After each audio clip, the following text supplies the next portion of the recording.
Hey everybody, Batmerk here. Tonight I'm going to be reviewing The Crow Special Edition by James O'Barr. This is the actual graphic novel that inspired the film. I've been waiting to get this for maybe 20 years. I've always wanted it. I've always been thumbing through it. I never got it though. I've seen the movie probably 100 times and I loved it. And I was always wanted to get this. I used to go to the mall and they'd have it at Hot Topic back in the 90s, but I never picked it up. And this is it right here. And I got it, and it's a work of art, and it's packed with poetry, and it's heartfelt, and it really it's really something else. It really sucks you in. There's a lot of differences actually between the movie and the book. I'd say the movie gets it about 80% right, but there's a good 20% in there where it is different. But yeah, let's get right into it. So basically, the story goes is that it's kind of tragic. It's very tragic. The creator James O'Barr, he there's a like a little forward in here about what the whole like inspiration was for the book. Because he basically was needing a ride home from somewhere one night, and he had to call his girlfriend to come pick him up, and so she went to go and pick him up, and as she was driving or walking to her car, she was hit by a drunk driver, and that tragedy just inspired him to create the Crow book. And so it's no one really knows. I mean, some people know what it's like to lose a loved one, but everybody deals with it in their own way. With tragedy, it's just something you never get over. But there's also a dedication to Brandon Lee in here too. The author, he also talks about because the movie The Crow, there was Brandon Lee died, and I believe another actress died in the filming of it. And he feels that, like, from my understanding, I believe another actress died, but I'm not 100% accurate on that. But I know Brandon Lee died, of course. And the author kind of feels like if he never wrote the book that that Brandon would never have died. But it's you can't live life like that. It's easy for me to say that as a person on the outside, but it's I believe just things kind of happen, and there's nothing really you can do about it. And you can't drag yourself down about it. I mean, it's easy for me to say, but it's just sad. It's just tragedy. Back to the book. That's the main inspiration and how the story goes. He poured like literally all of his blood, sweat, and tears in this book. You can see like he's doing all these different styles. There's a lot of like poetry throughout the book. There's a lot of flashbacks to when Eric, the creator, the character Eric was when he was alive. And usually on the flashback scenes, they actually show he actually does it I believe with like a different like wash brush or something like that. And yeah, the book is very violent and gory. It's really cool. It almost has like a Sin City and anime feel to it, but not too much. It really, like, I don't know, I could be wrong, but it looked like he was watching some anime and reading some Frank Miller, some Sin City, and like to me there's like a lot of Frank Miller influences in here. But just really cool, like cross hatching. Looks really cool. The coat looks really, really awesome. They're just really cool details. There's like another scene right here where he's when he was alive, he's taking a train and he's like seeing this horse, like the spirit horse, and it's kind of like gets caught in this barbed wire, and it's kind of like a metaphor or something like that. And there's this character called the Skull Cowboy that's on the train, and then there's the bird too, the crow. But yeah, then there's different kind of like it switches art styles a little bit, kind of switches back to this kind of comic booky, Sin City kind of Frank Miller-y style, and yeah, it's just a really cool book. It's epic. I think I got it for Christmas, but I think they got it for like it's at full price. It's like $30, but I think my wife got it for me for like I think like $20 off Amazon. So it's totally like worth it. It's a special edition, so it has extra stuff that wasn't in the original one. Yeah, there's just like a lot of really cool art pieces like that, and the black and white, it really like sucks you in, and you don't really even think about the color. I mean, just like Sin City. Yeah, just really, really cool. I'm trying to show you guys a lot of stuff, but I don't want to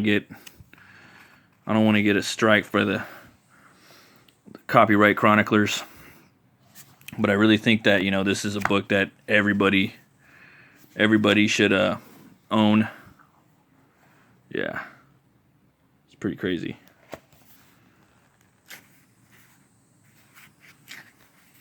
Pretty cool book. There's another shot right there. And again, like throughout the book, there's a lot of like poetry and a lot of like just flashback scenes and stuff like that. Trying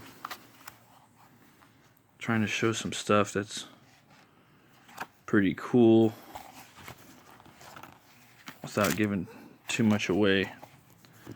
Yeah, and then at the end there's these cool like cemetery pieces and just like some cool like art that the creator did.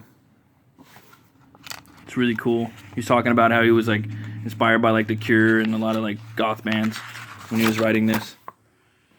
It's pretty cool.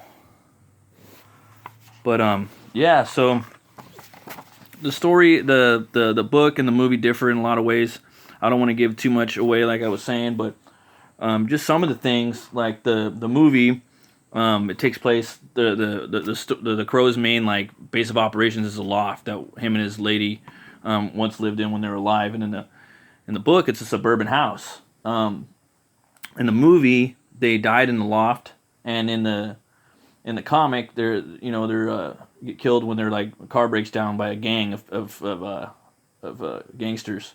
In the movie, the Crow, the bird itself, kind of has like a vision that Eric Draven and the Crow could kind of like communicate through. They both share a vision, and in the comic book, the Crow can talk. Like he straight up has dialogue, which is pretty cool. I like that a lot. In the movie, for design purposes, he kind of wears this electrical tape around his like forearms, but in the book, he slits his wrists. He's a cutter. So he tapes his wrists up with the electrical tape, so there's actually a reason behind it, and it looks really cool. In the movie, he transports like running on rooftops, which is fucking really cool. I like that a lot about the movie. Like he's always running on the roofs. I thought that was awesome, jumping off them and stuff like that. And then in the book, he kind of just appears like an apparition. He's a ghost, you know, and that's cool too. You know, that could be explored in a movie. Also in the movie, Ernie Hudson, the cop, he has a supporting role. Like he's a major character, and in the comic, he's just like a kind of a one-off somewhat. Also in the comic, there's like this again. There's a spirit horse that pops up throughout, and there's also the Skull Cowboy. He's not in the movie, but he's actually in the deleted scenes, but they took him out, so they tried to do it. Also in the book, he's a mechanic, and in the movie, he's a musician. So you know he's a guitar player. So you know it's a little more metal and gothy that way. I would say that the movie is a little bit more gothic, just like a tiny hair more gothic than the book. And then the book, to me, in some ways, it's a little more grittier. Like I know it's really hard. Like I guess that'd be the best way to put it. I'm not 100% accurate on that, but they're both gothic. They're both gritty. It's just the book's a little more grittier, and then the movie's a little more gothic. With that being said, is like in the movie, the base of operations is like a gothic a gothic loft, and there also the ending takes place in a big gothic cathedral, and where there's gargoyles and gothic architecture and stuff like that, and then they have the club playing goth music. In the movie they don't have the club with the goth music, or in the comic they don't have the club with the goth music. He lives in a suburban house, and then the finale is actually like in a street fight. In the book, so it's a little more down to earth. Cars in the streets. Kind of reminds me of Streets of Fire a little bit too. With the book a little bit, like just a little, not too much. If you guys ever seen that movie, you should check it out. Also, Shelley, the wife or the fiance of Eric Draven, in the movie she's a brunette. In the comic she's blonde, so it's a little bit different. Brandon Lee also put like a lot of really like his own stamp in the movie. There's little nuances and things like that he did. I'm sure he had input on, and it's just you could, if you read the book and see the movie, you could tell like Brandon put his own stamp on it. He even looks a little different. He's got a little different hairstyle. In the book, he kind of has more of like a glam rock style like hairdo, which is it's cool. It could be, if they did a movie, they could do that again. In the movie Top Dollar, played by Michael Wincott, he's the main villain. In the book, I believe it's T-Bird. T-Bird's the main villain, and he actually looks like Tintin with the dreadlocks. So there's a little character change in there. Also in the book, I think he can control cats a little bit. He doesn't really do that. And now also in the movie, Shelly dies in the hospital, like I think in the ICU, and in the book, Eric dies in the ICU, and the Crow comes up and communicates with him.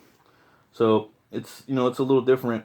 Um, but yeah, that's basically like the main differences for me for the book, compared to um, compared to the movie.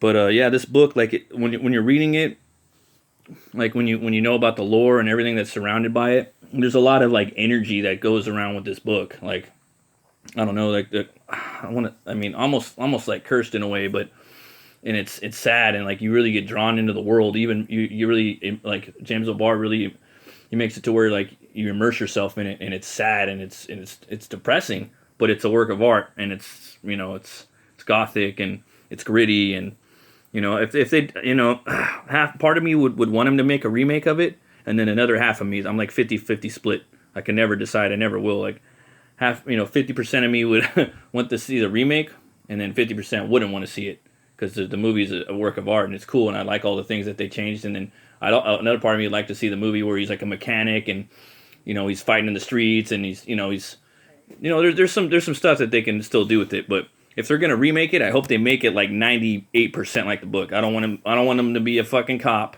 I don't want him to be. I want him to be a fucking mechanic. I want him to. I want him to have the glam hair. I want him to be doing the street fights. I want him to be, maybe he could drive a car a little bit. I want to hear the Crow talk. I want to see Skull Cowboy. I want to see him cutting. I want to see him like taping up his wrist. Like I want to see all that stuff. Like that could, there's a lot of that could be in there. If they're gonna remake it, they're gonna need to do all that. But yeah, this is a really good book. I'm glad my wife got it for me for Christmas. It's really sad. Like it's a tearjerker. But it's a work of art, and I think every comic book creator or comic book fan should definitely own this book. I also picked up this beer right here. It's by Rogue. It's called a Dead Guy Ale. It's a pretty decent beer. It's got a little kick to it. It's an ale. I'm sorry. It's 2.8%. Go ahead and take a crack at it. But yeah, again, you could get this. You get this book on Amazon for like really cheap. It's totally worth it. Yeah, there's a little bit of smoke right there. Let's try this out. Dead Guy Ale.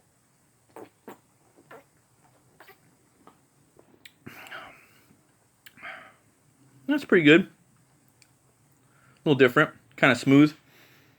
It's pretty good ale. Yeah, for sure. Definitely recommend this book. I think you should buy it. Crow Special Edition by James O'Barr. It's a work of art, a piece of American history. 2 horns up. And this Dead Guy Ale by Rogue. This one's been around for a while too. Give it 2 horns up too. And as always, folks, if you like comics, metal, movies, and brewskis, then ring that bell, subscribe, like this, and check out Metal, Movies, and Brewskis. Happy New Year's, folks.